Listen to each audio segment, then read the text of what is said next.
Welcome everyone. आप सभी का स्वागत है हमारे यूट्यूब चैनल हिंदी शिक्षा संगम में।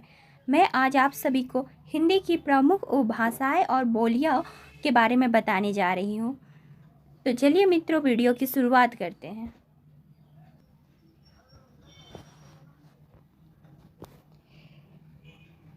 आप यहाँ हमारे बैनर को देख सकते हैं। यहाँ से आप हमारे टेलीग्राम ग्रुप को ज्वाइन कर सकते हैं, जहाँ आपको PDF नोट्स प्रोवाइड किए जाएंगे। तो चलिए मित्रों, आगे बढ़ते हैं।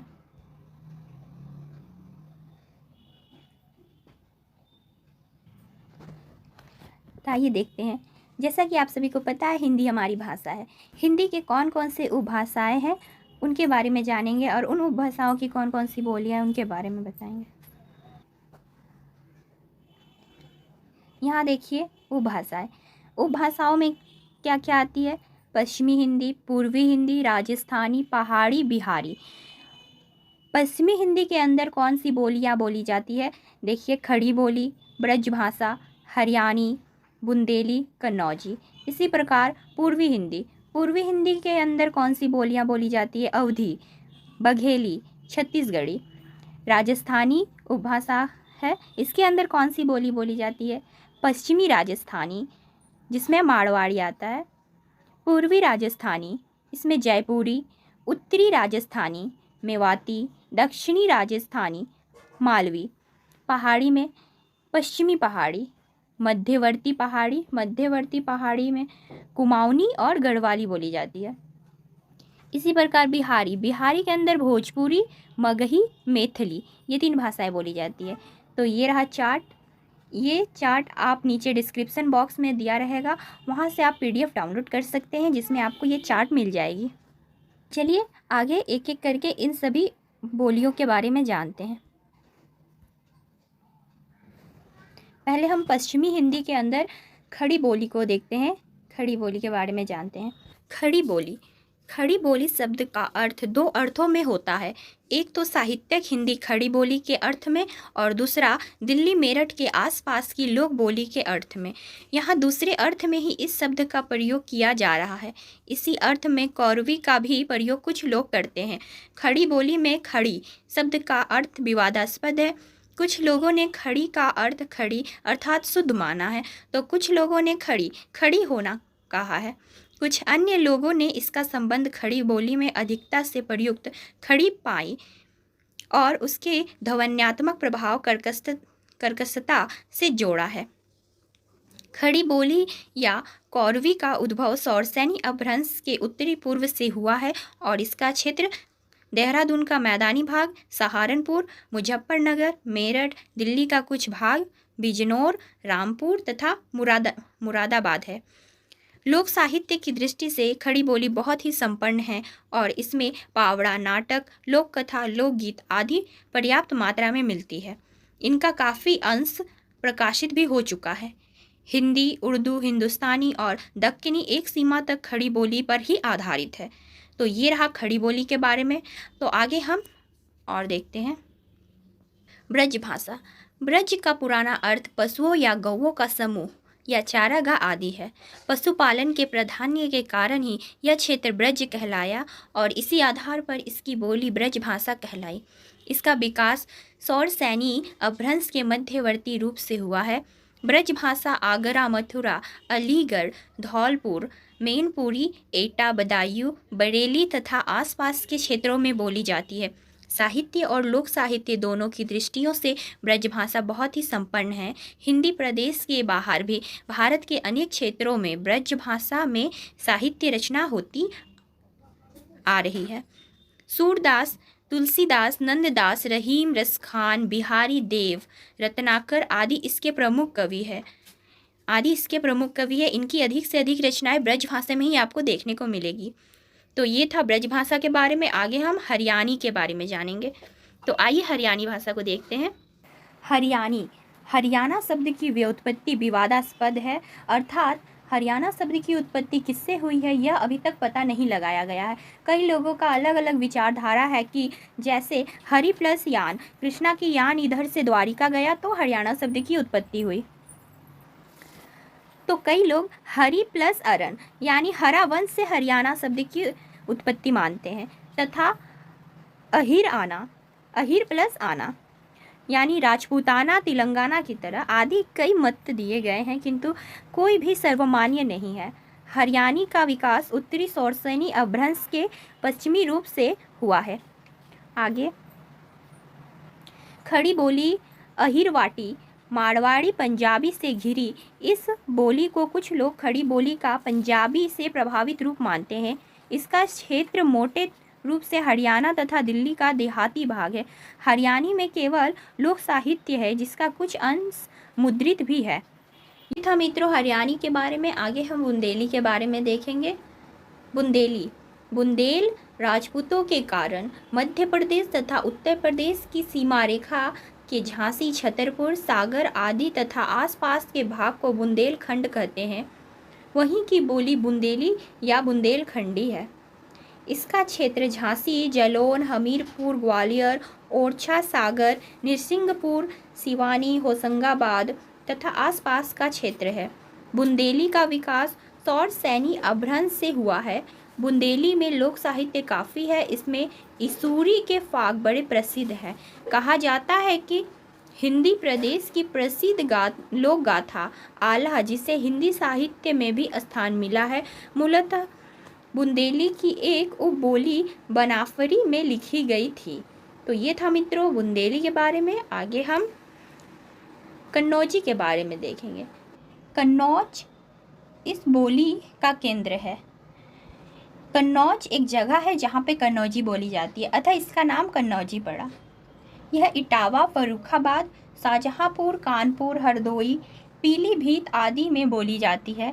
कन्नौजी भी सौरसेनी अपभ्रंश से ही निकलती है। यह ब्रजभाषा से इतनी अधिक समान है कि कुछ लोग इसे ब्रजभाषा की ही एक उपबोली मानते हैं।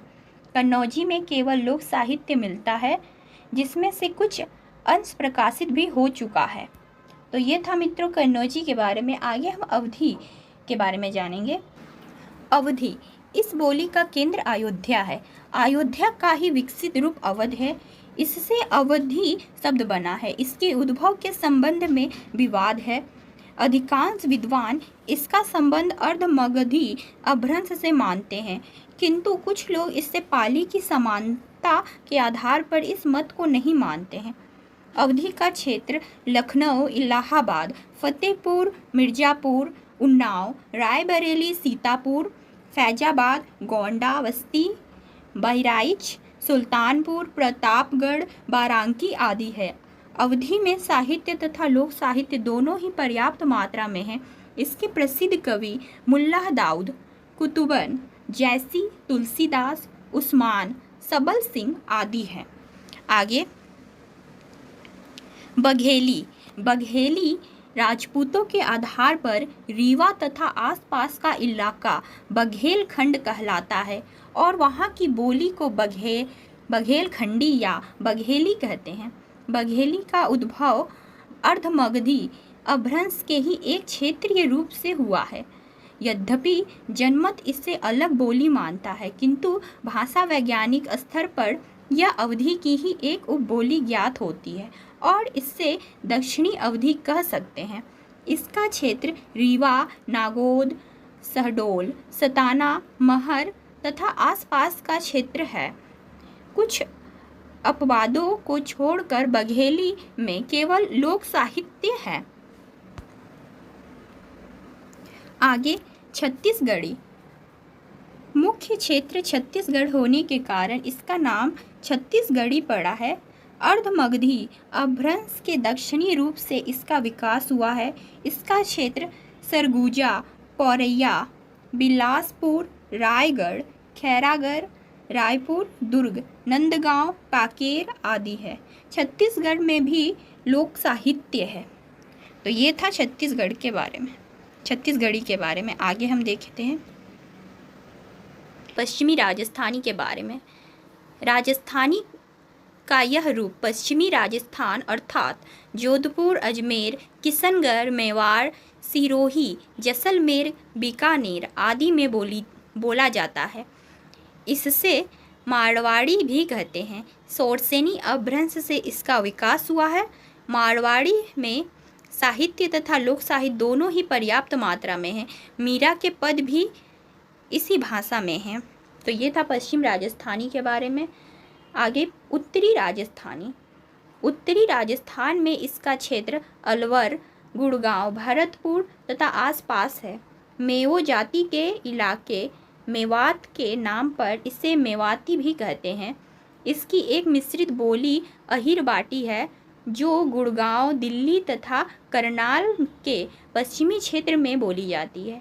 इस पर हरियाणी का बहुत प्रभाव है। मेवाती में केवल लोक साहित्य है। उत्तरी राजस्थानी का उद्भव सौरसेनी अपभ्रंश से हुआ है। पूर्वी राजस्थानी। राजस्थान के पूर्वी भाग में जयपुर, अजमेर, किशनगढ़ आदि में यह बोली जाती है। इसकी प्रतिनिधि बोली जयपुरी है जिसका केंद्र जयपुर है। जयपुरी को ढूंढानी भी कहते हैं क्योंकि इस क्षेत्र का नाम ढूंढान है।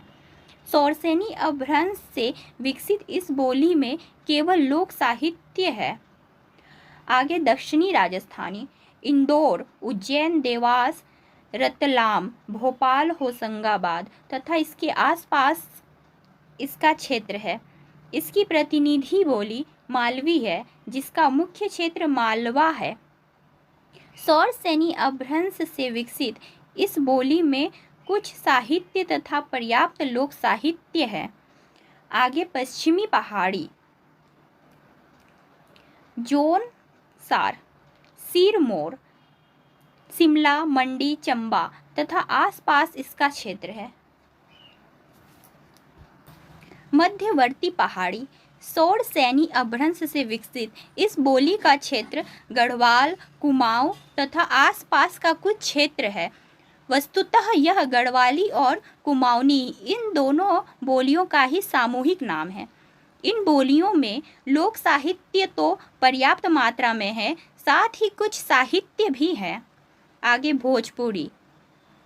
बिहार के शाहाबाद जिले के भोजपुर गांव के नाम के आधार पर इस बोली का नाम भोजपुरी पड़ा है।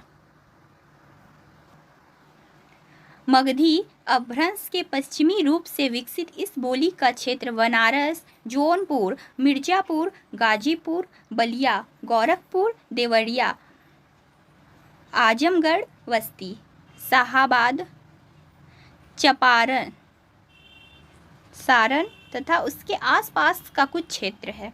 हिंदी प्रदेश की बोलियों में भोजपुरी बोलने वाले सबसे अधिक है। भोजपुरी में मुख्यतः लोक साहित्य ही मिलता है। शिष्ट साहित्य बहुत कम है। भरतेंदु, प्रेमचंद, प्रसाद आदि इसी क्षेत्र के रहे हैं किंतु साहित्य में इन्होंने इसका प्रयोग नहीं किया है। ये था भोजपुरी। आगे मगही। संस्कृत मगध से विकसित शब्द मगह पर इसका नाम आधारित है। मगधी अपभ्रंश से विकसित यह बोली पटना, गया, पालमू, हजारीबाग, मुंगेर, भागलपुर तथा इसके आसपास बोली जाती है। इसमें लोक साहित्य काफ़ी है, कुछ ललित साहित्य भी है। आगे मैथिली। मगधी अपभ्रंश के मध्यवर्तीय रूप से विकसित यह बोली हिंदी और बंगला क्षेत्र की संधि पर मिथिली में बोली जाती है।